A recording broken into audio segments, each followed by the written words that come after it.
Jar কেকের বিলটা তুলে নিলাম ভাইয়ার থেকে। কষ্টের ফল আসলেই মিষ্টি হয়। আসসালামু আলাইকুম, কেমন আছেন সবাই? আমি দোহামনি, আর এখন যাইতেছি হচ্ছে রামেরকান্দা বেকারিতে কেক দিতে। লোকেশন হচ্ছে রামেরকান্দা জেনারেল হসপিটালের অপোজিটে নাদিয়া কনফেকশনারি, এটার মধ্যে দিতেছি। আর একটা ছোট্ট মজার ঘটনা শেয়ার করি। গতকালকে আমি ভাইয়ার এখানে কেক দিয়ে গেছি, আর এখন কিন্তু প্রচুর ঠান্ডা পড়তেছে বাংলাদেশে।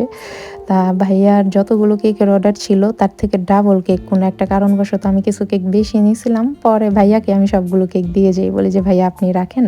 তা ভাইয়া কেকগুলো রাখার পরে পরের দিনে আমাকে ফোন দিছে, ফোন দিয়ে বলতেছে তোহা সবগুলো কেক তো সেল হয়ে গেছে, আজকে কি কেক দেওয়া যায় কিনা, আজকে দিলে ভালো হয়। একটা জিনিস অনেক অবাক লাগলো যে সবসময় যে পরিমাণে দেই তার থেকে ডাবল কেক আমি ভাইয়ার ওইখানে দিয়ে আসছি।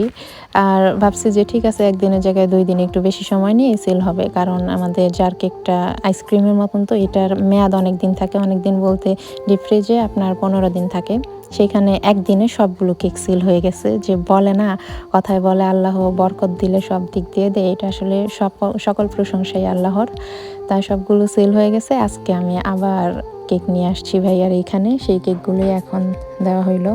আর যার কেকগুলো বেশিরভাগ আমার রোহিতপুর রামেরকান্দার যে কাস্টমার আছে আমার কাছ থেকে কেক নিত, তারা এখন বেকারি থেকে নিয়ে থাকে। আর অবশ্যই আমার কেকের মধ্যে আমার লোগো আছে, লোগোটা দেখে তারপর নেবেন যে কোনটা আমার